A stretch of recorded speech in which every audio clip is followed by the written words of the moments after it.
Halo semuanya, selamat datang kembali di channel ini. Jumpa lagi dengan saya Vicky Himpong. Semoga kalian semuanya selalu dalam keadaan yang sehat. Di video kali ini kita akan kembali lagi membahas berita-berita yang sudah dirangkum untuk memberikan informasi tambahan kepada kalian semua.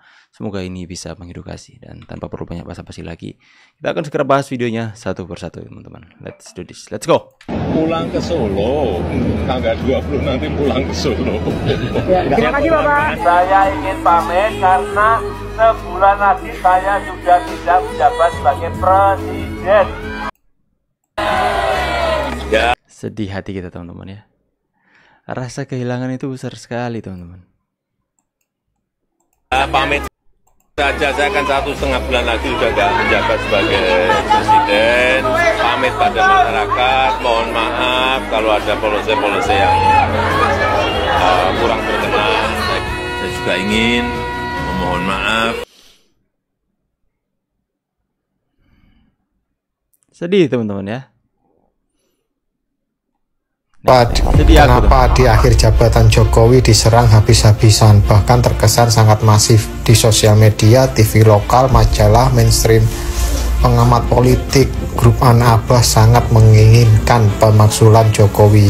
Padahal tanpa dimakzulkan, sekalipun toh jabatan Jokowi tinggal 1 bulan dan pasti mundur.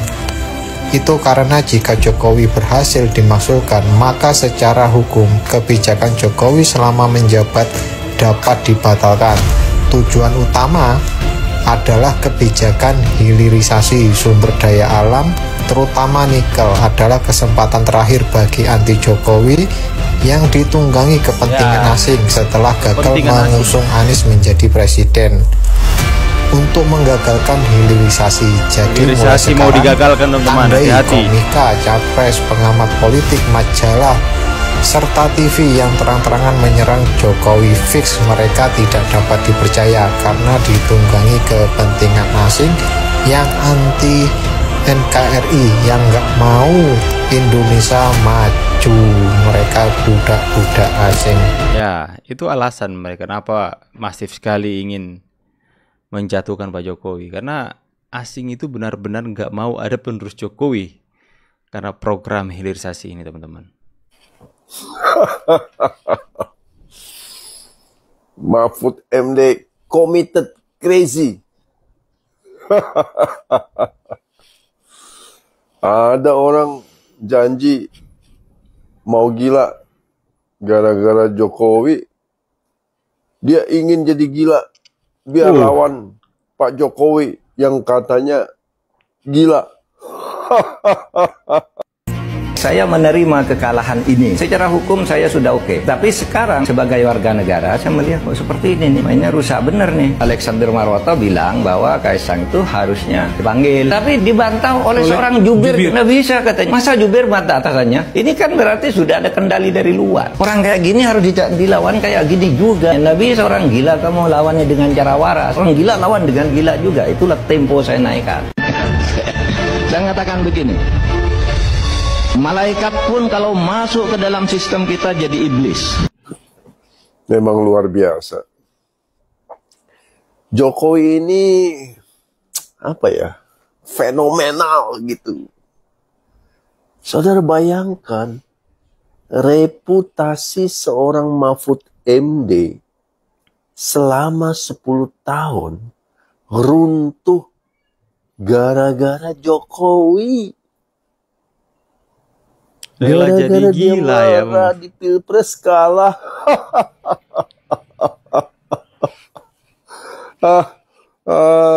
Mahfud. Anda ini benar-benar dari waras kok bisa jadi kayak begini. Makanya Anda sendiri sudah sadar. Ya, siapapun yang masuk ke politik, biar dia malaikat, dia berubah jadi setan. Anda yang ngomong. Sekarang jadi, Anda ngalamin. Pak Mahfud itu apa dong? Ini kan luar biasa. Pak Mahfud, ini fakta. Dan bayangkan, kata netizen ya. Masyarakat terkejut-kejut melihat Anda berubah total. Jadi perkataan Anda. Masalahnya hari ini zaman keterbukaan. Seperti Bapak Jokowi bilang, apa yang Anda pernah katakan, ada rekamannya.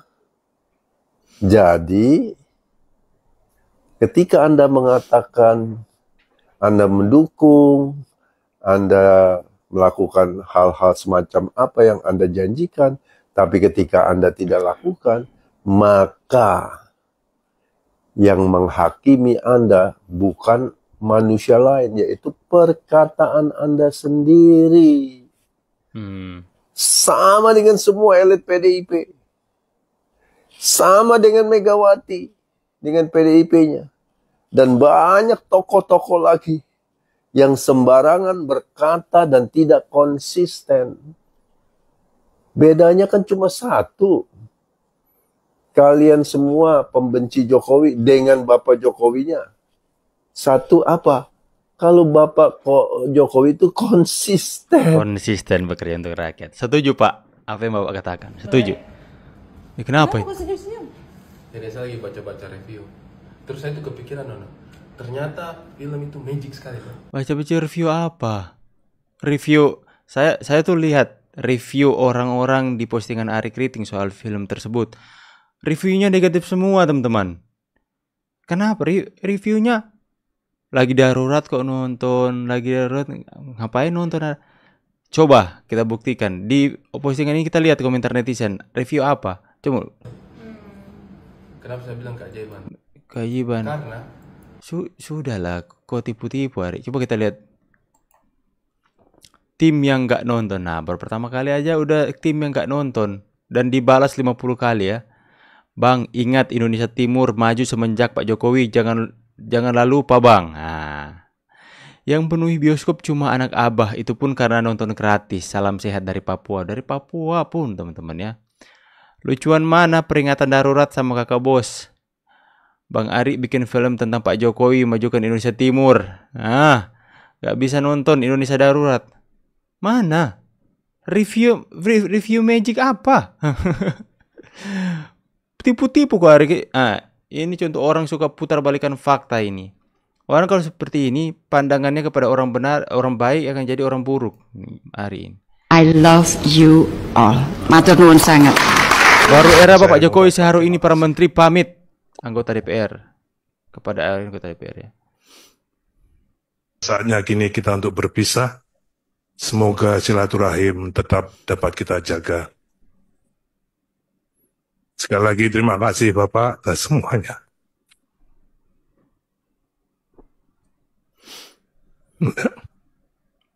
Tidak mudah membina hubungan keluarga-keluargaan seperti di Komisi 5 ini Bapak. Apapun yang Bapak sampaikan, kami rasakan bahwa itu memang tujuannya baik untuk membangun kita semua. Terima kasih, Abah. Terima kasih. Mohon maaf. Assalamualaikum warahmatullahi wabarakatuh. Kita tepuk tangan.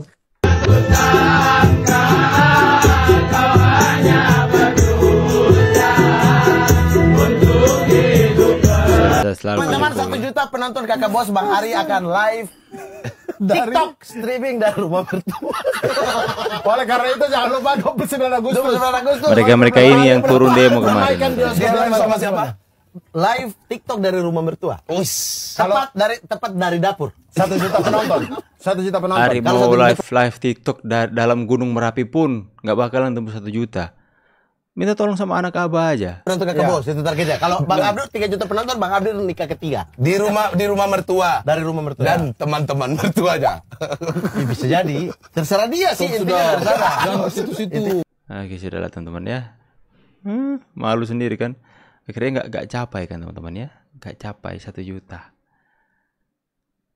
Pak Mulyono tuh semakin parah mainnya. Pak Jokowi maksudnya kan? Iya. Penyakit hatinya udah stadium akut. Emang ya, kalau orang udah sakit hati dan sakit hatinya udah menjadi penyakit hati. Kita sudah bahas tadi. Politik kita itu naik private jet itu sudah sering terjadi. Di media sosial kita lihat misalnya Ibu Mega naik private jet, Mbak Puan naik private jet. Daftarnya lebih panjang daripada Kaisang. Daftarnya lebih panjang dari Bobi.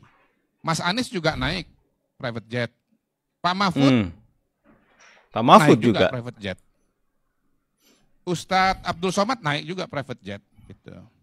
Ya terus terang saya juga naik private jet. Kalau misalnya saya mau ke Singapura, kebetulan teman saya Jeffrey Giovanni juga pulang ke sana karena rumahnya di Singapura. Saya ikut aja dengan pesawatnya Jeffrey Giovanni. Abang kalau misalnya mau ke Singapura, Bang, telepon-telepon aja Jeffrey Giovanni. Siap.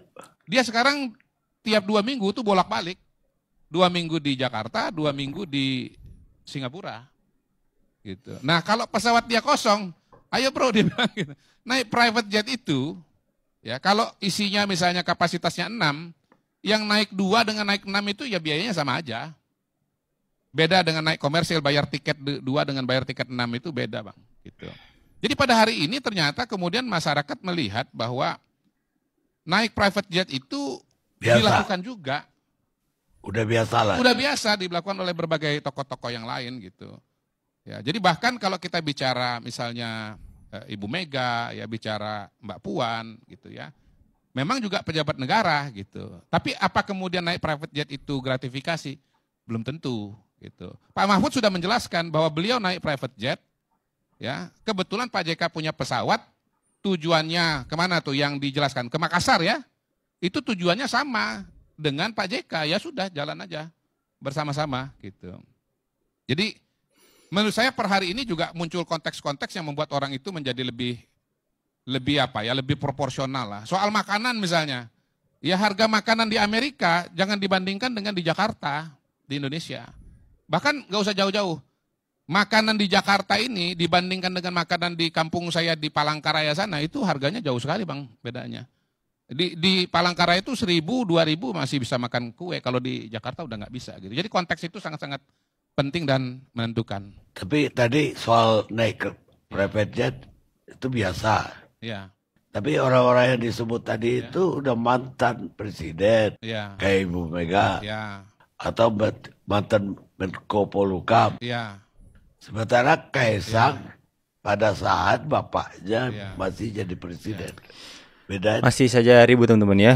Tapi kalian sendiri menilai ya bahwa ya kalau misalnya mereka yang naik private jet jadi hal yang biasa-biasa, tapi kalau semua yang berkaitan dengan Pak Jokowi pasti mereka akan angkat, mau menggiring opini masyarakat soal hal ini dan hal itulah.